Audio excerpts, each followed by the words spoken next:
ನಮಸ್ತೆ ಡೇರಾಸ್ ಪ್ರೊಫ್, ನಾನು ನಿಮ್ಮ ಪ್ರೀತಿ ಕಿಟ್ಟಿ ಸರ್. ತುಂಬ ವಿದ್ಯಾರ್ಥಿಗಳಿಗೆ ಒಂದು ಮಿತ್ ಇರುತ್ತೆ. ಏನಂತಂದರೆ, ನನ್ನ ಹತ್ರ ತುಂಬ ಬುಕ್ಸ್ ಇದ್ದರೆ ಅಥವಾ ತುಂಬ ಆಥರ್ ಬುಕ್ಸ್ ಇದ್ದರೆ ನಾನು ಎಕ್ಸಾಮ್ಸಲ್ಲಿ ಪಾಸ್ ಆಗ್ತೀನಿ ಅಂತ.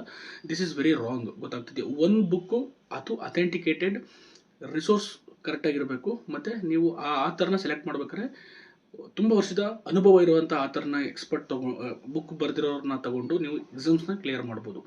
ವಿದ್ಯಾರ್ಥಿಗಳು ಏನು ಮಾಡ್ಕೊತಾರೆ, ಟಾಪರ್ಸ್ ಯಾಕೆ ಸಕ್ಸಸ್ ಆಗ್ತಾರೆ ಅಂತಂದರೆ, ಅವರು ಬುಕ್ನ ಚೂಸ್ ಮಾಡ್ಬೇಕಾದ್ರೆ ಕರೆಕ್ಟ್ ವೇನಲ್ಲಿ ಚೂಸ್ ಮಾಡಿರ್ತಾರೆ ಮತ್ತು ಅದೇ ಬುಕ್ನ ಮಲ್ಟಿಪಲ್ ಟೈಮ್ ರಿವಿಷನ್ ಮಾಡ್ತಾರೆ ಮತ್ತು ಅದನ್ನು PYQ ಜೊತೆ ಬ್ಲೆಂಡ್ ಮಾಡ್ತಾರೆ ಮತ್ತು ಅವರು ಬಯಟ್ ಮಾಡೋಕ್ಕೆ ಹೋಗಲ್ಲ ಮತ್ತು ಅದನ್ನು ಮೆಮೊರೈಸ್ ಮಾಡೋಕ್ಕೆ ಹೋಗಲ್ಲ. ಅಂಡರ್ಸ್ಟ್ಯಾಂಡ್ ಕಾನ್ಸೆಪ್ಟ್ ಅಂಡರ್ಸ್ಟ್ಯಾಂಡ್ ಮಾಡ್ಕೊತಾರೆ ಮತ್ತು ಯಾವುದೇ ಸಬ್ಜೆಕ್ಟ್ನ ಇನ್ನೊಂದು ಸಬ್ಜೆಕ್ಟ್ ಜೊತೆ ಲಿಂಕ್ ಮಾಡ್ತಾರೆ.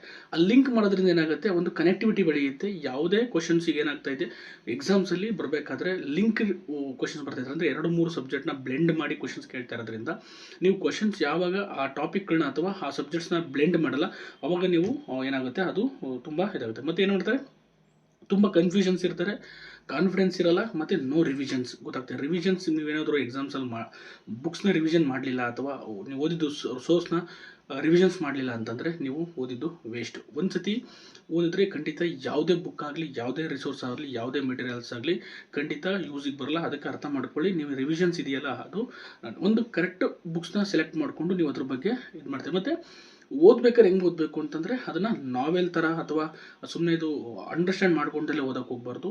Think like A examiner. ನೀವು ಎಕ್ಸಾಮಿನರ್ ಥರ ಥಿಂಕ್ ಮಾಡಬೇಕು. ಕಾನ್ಸೆಪ್ಟ್ಸು, ಅಪ್ಲಿಕೇಶನ್ಸು ಮತ್ತು ಎಲ್ಲಿ ನಿಮ್ಮನ್ನು ಟ್ರ್ಯಾಪ್ ಮಾಡ್ಬೋದು ಅನ್ನೋದನ್ನ ನಿಮಗೆ ಗೊತ್ತಿರಬೇಕು. ಮತ್ತು ರಿಪೀಟೆಡ್ ಟಾಪಿಕ್ಸ್ನ ಯಾವುದೇ ಕಾರಣಕ್ಕೂ ಬಿಡಬಾರ್ದು. ಗೊತ್ತಾಗ್ತಿದೆಯಾ? ರಿಪೀಟೆಡ್ ಟಾಪಿಕ್ಸ್ ನೀವೇನಾದರೂ ಬಿಟ್ರಿ ಅಂತಂದರೆ ಎಕ್ಸಾಮ್ಸಲ್ಲಿ ಡೆಫಿನೆಟ್ಲಿ ತಪ್ಪು ಮಾಡಬಾರ್ದು. ಆ ರಿಪೀಟೆಡ್ ಟಾಪಿಕ್ಸ್ನ ನೀಟಾಗಿ ಓದಬೇಕು. ಆಮೇಲೆ ನೋಡು, ಏನು ಕನ್ಫ್ಯೂಷನ್ ಮಾಡ್ಕೊಬೇಡಿ ಅಂದರೆ, ನಿಮಗೆ ಬೆಸ್ಟ್ ಗೈಡ್ ಅಂತಂದರೆ ಸ್ಟಾರ್ಟ್ ವಿತ್ NCERT ಅಥವಾ DSCERT. ಗೊತ್ತಾಗ್ತಿದೆಯಾ? ನೀವು ಅದು ಬಿಟ್ಟು ಅದ್ರ ಜೊತೆಗೆ ಪ್ರೀವಿಯಸ್ ಕ್ವಶನ್ ಪೇಪರ್ ನೋಡಿದಾಗ ನಿಮಗೆ ಗೊತ್ತಾಗುತ್ತೆ ನಾನು ಏನು ಓದಬೇಕು, ಏನು ಬಿಡಬೇಕು ಅಂತ ಅಂದ್ಬಿಟ್ಟು. ಗೊತ್ತಾಗ್ತಿದೆಯಾ? ಆಮೇಲೆ ಒಂದು ಸತಿ ಓದಿ ಅದನ್ನು ಹಂಗೆ ಕೈ ಬಿಡಬೇಡಿ.